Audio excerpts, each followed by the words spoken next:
લક્ષ્ય ન્યૂઝ, એક નજર, એક લક્ષ્ય. રવિવારના દિવસે ચોટીલાના માર્ગો ઘોડાના ડાબલાના અવાજથી ગુંજી ઉઠ્યા. ચોટીલાના ખરેડી ગામના ખાચર દરબાર દાદબાપુ ઘુસાબાપુ પરિવારના મંગળુભાઈ દાદભાઈના દીકરા મહાવીરભાઈ ખાચરના લગ્ન પીપળિયા ધાંધલ ગામના વતની અને હાલ ચોટીલામાં રહેતા અનકુભાઈ દડુભાઈની દીકરીબા સાથે નક્કી થયા હતા. મહાવીરભાઈએ પોતાની જાન બધાથી જુદી રીતે જોડવાનો નિર્ણય કર્યો અને રજવાડી ઠાઠ સાથે ઘોડા પર સવાર થઈ જાન જોડવાનું નક્કી થયું.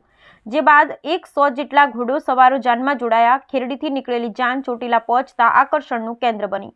રોડ પર એકી સાથે 100 જેટલા અશ્વ પસાર થતા જાનૈયાઓને જોઈ રોડ પરથી આવતા જતા લોકો પણ દંગ રહી ગયા અને ઝાડેરી જાન જોવા માટે થોડીવાર માટે ઊભા રહી ગયા. રજવાડી પોશાક સાથે ઘોડી પર સવાર વરરાજા મહાવીરભાઈ ખાચર અને જાનૈયાઓને રૂપિયાનો વરસાદ કરતા જતા હતા. મહાવીરભાઈની જાન જોવા માટે મોટી સંખ્યામાં લોકો ઉમટી પડ્યા હતા. Bureau report Brijesh Trivedi, Surendranagar.